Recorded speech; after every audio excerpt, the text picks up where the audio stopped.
Medicine and medication and meditation and mediation. I think they are derived from same dhatu or the root word mediate. Through mediation in legal world, which is a dream of our Prime Minister, that legal system can be further revolutionized through introducing a system of mediation. We will not go into that, but mediation, like meditation, and like meditation, the medication, they all affect us at a different level. The purpose is integration in all these things. Whether we mediate to bring about integration in differing individuals, or integration at a cellular level for a better health, or integration at a consciousness level for a yogic achievement. In all this fundamental thing called vibratory atonement, resonance comes to foreplay. Before we get into a very serious discussion on meditation and how it improves our health at overall level, improving our swasthya, I would like to share with you two jokes that has come to my mind this morning that I should share with you. First joke is, I have given a title, Mummy is Coming Home. One fine day, husband gets up early in the morning and receives a telegram. We're talking of 1970s. Nowadays, we don't hear of telegrams. So telegram says, Mummy is coming home. So he's so happy and tells the story, reads out this telegram to his wife that Mummy is coming home. So his moment she hears it, seeing the happiness of her husband, she took it for granted. My God, what is going to happen now? Mummy is coming home. So she becomes depressed, angry, irritable. She throws all sorts of negative emotions. Well, anyway, husband goes to the railway station, picks up Mummy from the railway station, comes home, knocks at the door. Wife doesn't come very quickly. She comes with a lot of agitation. And as soon as she opens the door, she hugs the Mummy with so much of joy. She gets upset on her husband. Why didn't you tell me it's my mother?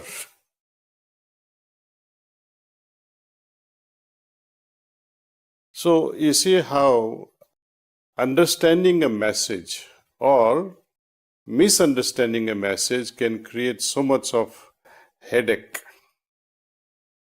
Right? It creates some level of sickness at a mental level.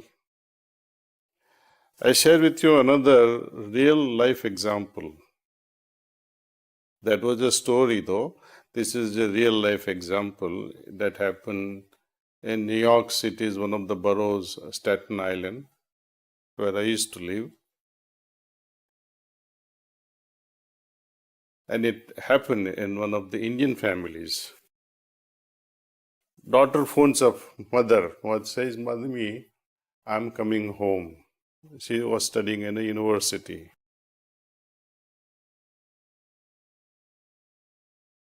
So mommy asks, why all of a sudden? She says, Mommy, I have to introduce you my boyfriend. He is of African origin. So mommy's blood pressure drops very fast. And then she says, give phone to Papa. So mommy gives phone to Papa and says he not only is from African origin, but he also has HIV AIDS. So you can imagine the situation at home. She comes home alone. But she had given a message that I'm coming with so-and-so who has HIV. When she comes home alone, the mommy asks, Papa asks, what happened? Where is your boyfriend? She says, Papa, mommy, I was just making up a story that so and so is coming who has HIV and AIDS. In reality, to tell you the truth, I have flunked in exam. I have failed in exam. So Papa and Mummy become so happy. Don't worry, baby. Don't worry, baby. It's okay to fail as long as you are not marrying this fellow with HIV.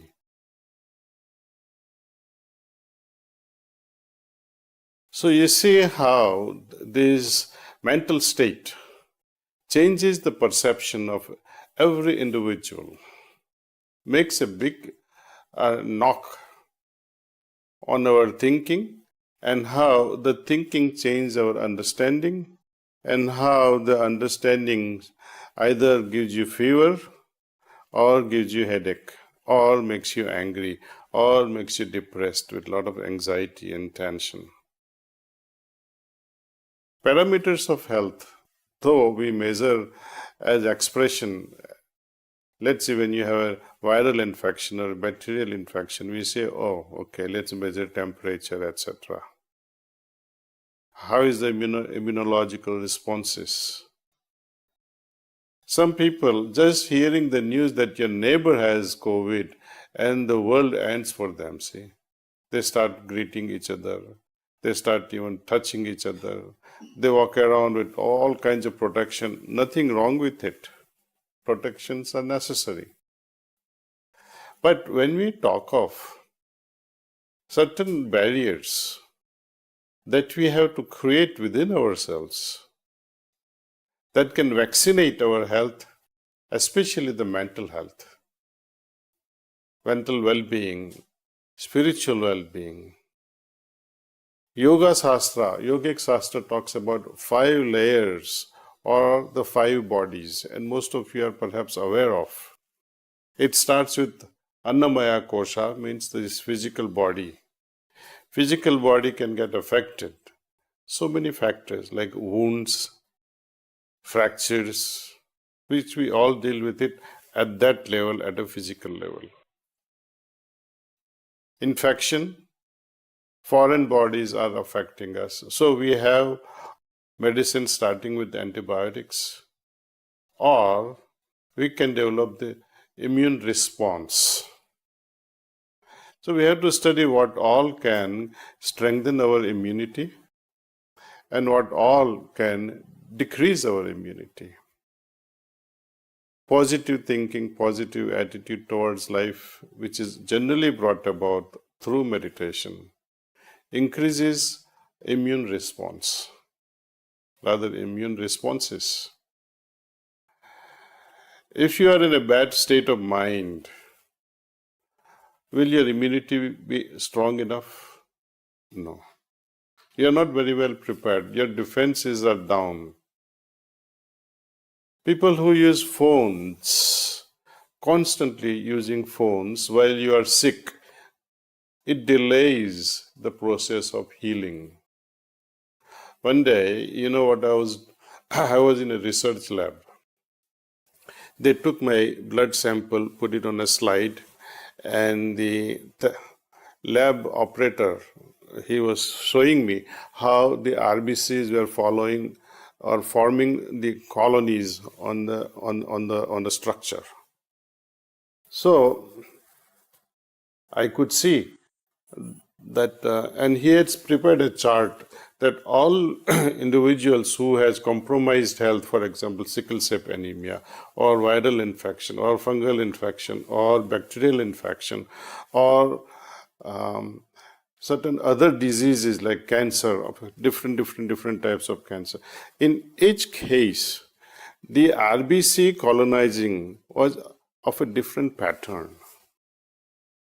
That was very interesting for me because I had never studied this particular formation of RBC colonies on a slide based on a disease.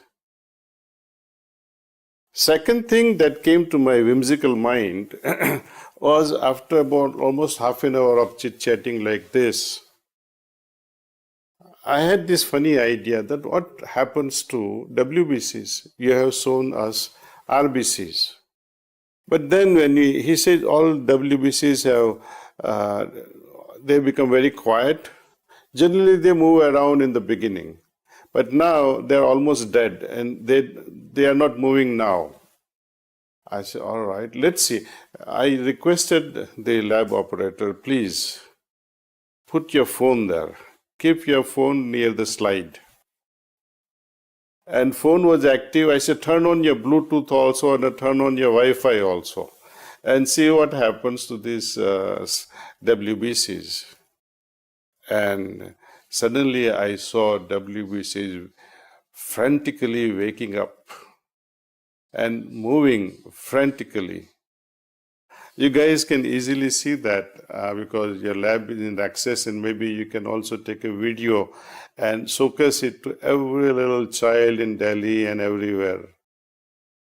Children need to perform this experiment so they know what really happens.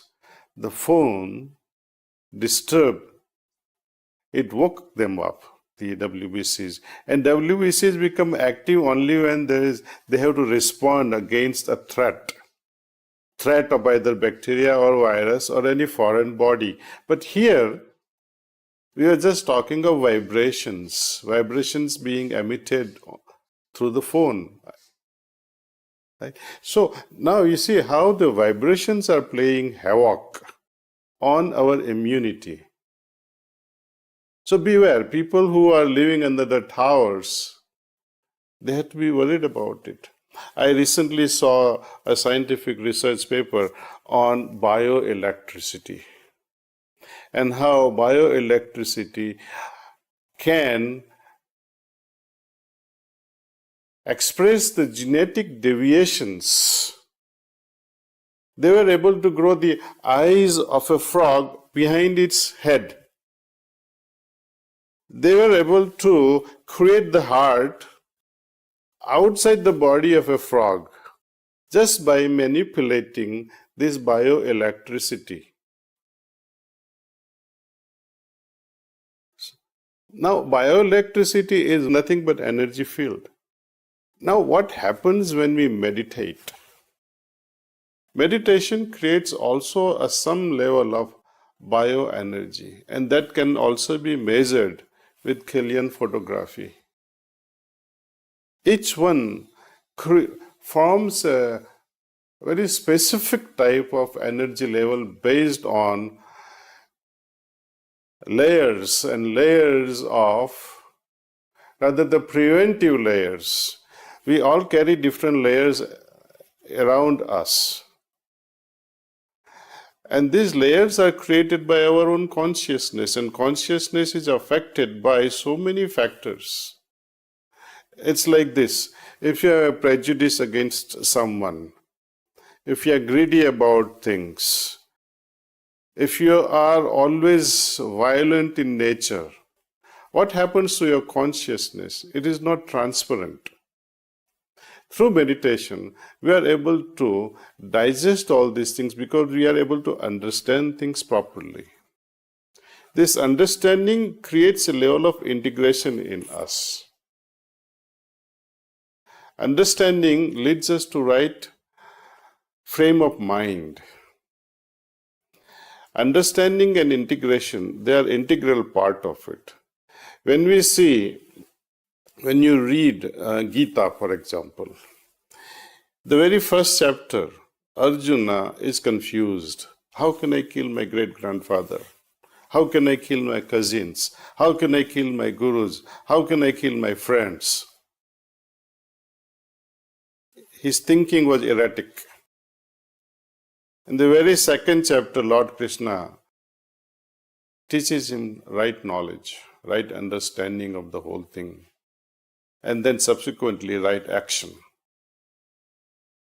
See, correcting the thinking and bringing about right understanding and acting on a right path, that is somehow a summary of our life. We all make mistakes because of wrong thinking, wrong understanding. and wrong action.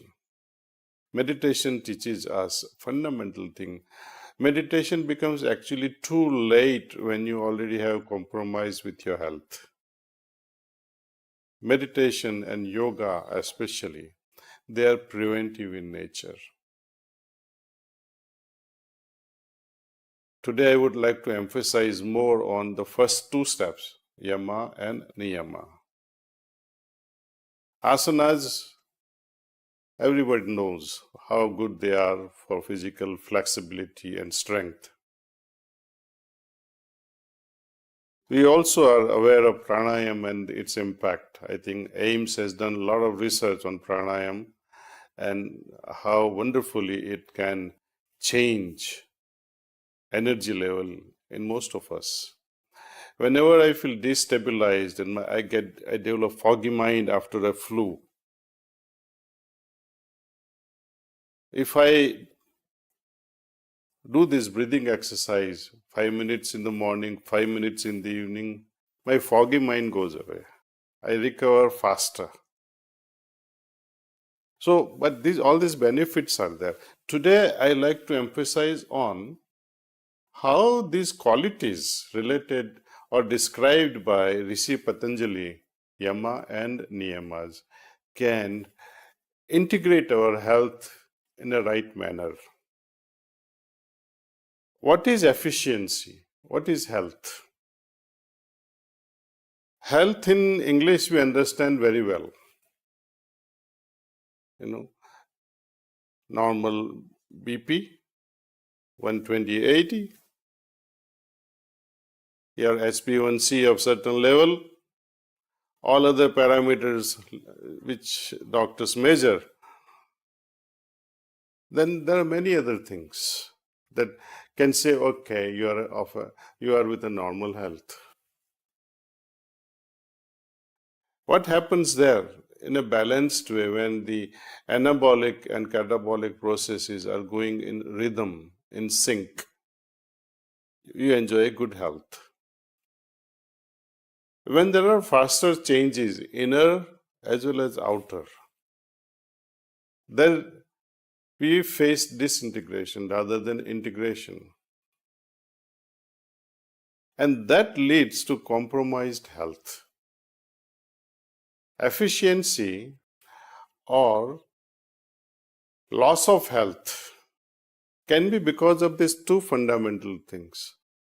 And they can be related as a function. Mathematically, you can say my health or my success is a function of external integration divided by internal disintegration. Now, how can I integrate myself externally as well as internally? Let's take an example of home and the business world and a country at large. External disintegration or integration, or internal disintegration and integration. What do I mean by that? Wherever there is harmony and unity in a family, wherever there is mutual respect and trust, there will be greater integration. Wherever there is commotion, discord, suspicion, doubts, there is disintegration. And we become less efficient as a family. You can see in parliament also, people fighting, shouting like animals. They are worse than perhaps children in a school. Even schools are better at times when we see today's Rajya Sabhas and parliament performing. They are worse than children. They don't let other people speak also properly. What happens to such individuals' health? Unless they are acting. The Vinod Khanna, he was a follower of Rajneesh, Osho as we know him today. And Vinod Khanna asked his master, Osho, how should I act in film industry? And how should I lead my life? So Osho gave him a great advice. He said, act as if it's so real and live as if you are pretending. And I think in the parliaments, what's going on is they're not seriously shouting, they are just pretending. They are not seriously opposing or agreeing. They are not even serious about agreements, just pretending to make others happy or irritated. They have become great actors. They are also meditating. Meditation means to focus on something. To meditate means to have an idea, one thought for a considerable time. Politicians also meditate how to ambush the other party, other members. They know nothing but ambushing the oppositions. But they have never learned the art of integration. Once we learn this idea of individual integration, individual harmony, then we will learn community, family, national unity, national integration. Otherwise, until this integration happens, we will keep on talking of Desha Bhakti and all sorts of nonsense. When it comes to health, when we talk of the first two steps, very first step is yama, and second step is niyama. Last time when I was at AIMS, I did mention about yama, that why in the world Patanjali calls the very first step as yama, the lord of death. Because he would like us to kill all the weaknesses, the defects, from the very first step of beginning yoga. And the very first weakness he calls is ahimsa, or something that is as an antidote towards hinsa. Kill hinsa. Kill untruthfulness or lies. Kill the habit of stealing. Kill the habit of raping or having overwhelming sensual desires. Kill the idea of accumulation. So when we talk of integration, here when we say non-violence divided by violence, greater the number, there will be greater integrity. Likewise, a tendency to accumulate, if it is greater, versus tendency to sacrifice and become generous, see, the integration will increase. Likewise, his second step is niyama. And niyama is so beautiful, starting with saucha, meaning cleanliness. And we have learned lessons that each time you come back home, wash your hands, right? That was during COVID times, but that was a very superficial thing. The bigger diseases are inside. How do you do your mind, your heart, your consciousness cleaning? How to keep them purer? Only yoga can teach us. You can remain physically healthy with all those beautiful parameters which the pathologist guarantees that you are wonderful. But inside you are rotten. Then what is the use of such a health? Yoga, through meditation, makes us highly sensitive, highly aware. It says of consciousness, for example. What is consciousness? Consciousness is degree of awareness that you have become more and more aware. But what do you do by becoming more and more aware? Like Dr. Srinivas, his biggest problem today, if I can understand, is the corruption. Corruption in the government-run hospitals. He's perhaps embattled by this desire to purify all these things. How is he going to achieve it without the integrated approach of all the members? Can he achieve this alone? I don't think so. Integration requires mutual respect towards each other. But if you feel that, oh, Dr. Srinivas is going to get credit and so will praise him and gives him Padma Bhushan and Padma Vibhushan and Bharat Ratna, then you become very jealous and you will not cooperate. And this is a problem with most organizations, that integration is lacking because you don't respect. We have to have a purpose. Purpose is to make myself purer, my family purer, my community purer, my nation, my country purer. And without this purity, integration is never going to happen. I can have different views. I may differ from each other, but when it comes to purpose, fulfilling the purpose at a national level or at an individual level, at a national health level or at an individual health level, I must be an integrated personality. Individual must remain integrated, and this integration can be strengthened only through a conscious mind, conscious heart. What only you become aware that, okay, hinsa nahi karna hai, I will not become violent. Is it enough? What if you diagnose a patient and say, oh, so and so has such a problem? Is it enough? Next step is, through compassion, through empathy, I must take a next step. Ahimsa is not enough. Compassion has to come into the picture. Next level of action has to come into the picture. So when you divide all these things, yama divided by niyama, it brings you at a greater and greater level of integration and success and efficiency.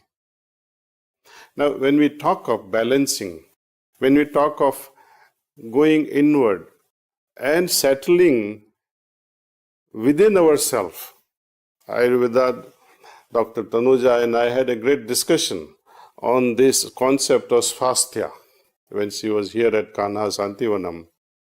We talked about that, what is the meaning of swasthya? Health is one thing. Swasthya is altogether a different approach. It's an Indian approach. And it appeals to my heart so strongly. Swasthya means one who is settled within oneself. जो खुद में अपने में स्थिर हुआ है, centered हुआ है. Now, if you are not centered, if you are always on the periphery, you will surely lose your balance. As children, we had played the top, no? We ऐसा लगाते थे with the thread, and the top would spin very fast because of its speed. But if the wheel moves, instead of the center, moves here, then the entire vehicle will go off balance and you will have an accident. And that's what is happening to our mind. Our mind is not in our center. Our mind is in many places. Sage Patanjali says, bring your attention inward, center it. Centering is directly proportional to your inward attention. Greater the inward attention, greater the centering. More outward you are, extrovert, external attention. And this, he has masterfully described this in his 6th or 7th step as pratyahar. All your attention, when it's focused within, then you become perfectly balanced. You are centered. And such individual, they say, is swasthya. उनका स्वास्थ्य अच्छा है. And I have seen time and again, even the terminal patients that we have as our satsangis, they are in a kind of hospice environment. They know the final moments are nearing. Yet, you don't see sadness, you don't see moroseness on their face. You see such a joy on their face. Death is inevitable. Yet, they are so ready for it. They are not fighting, they are ready. Even with cancer and terminal diseases, they are smiling. And you can see the kind of light they ooze out from their face. The radiance that you see on such individuals, simply out of the world, and it is something that you would love to witness. And this is perfect because of their centering. Their attention is centered within. And that is also another definition to me.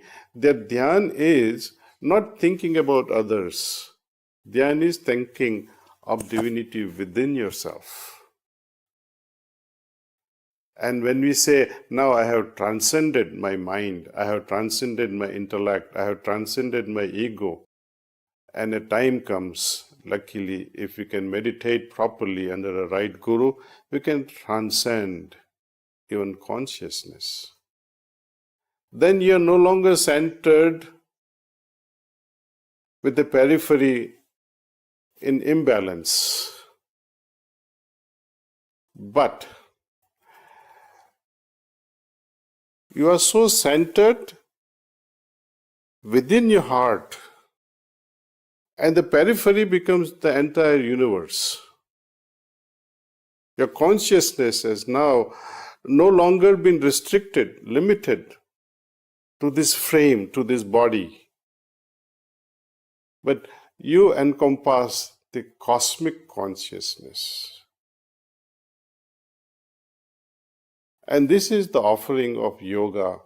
Our country had seen many personalities adding knowledge after knowledge, adding ways and means how to fulfill that knowledge, how to achieve those lofty goals. One after the other, we are adding this knowledge, enriching the hoary tradition of India. And it is our business, it is our job to take it forward. I would like to also mention, since you are all elite top doctors of India, if not of globe, I request very humbly to perform certain researches and recommend to the people of India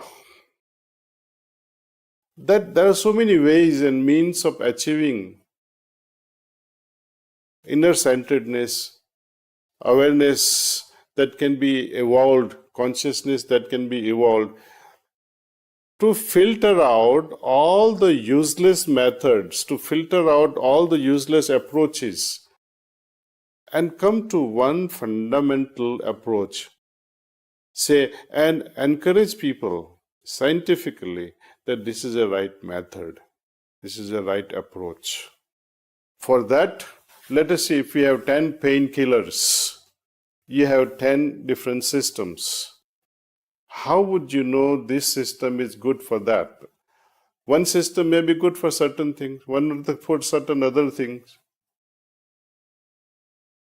10 different painkillers, and you know which is the best.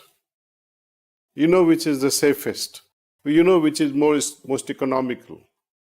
Likewise, we can do the consciousness studies of, let's say, groups of hundreds of people following different systems and come to a very summarized, very simple research paper and say this is a great system.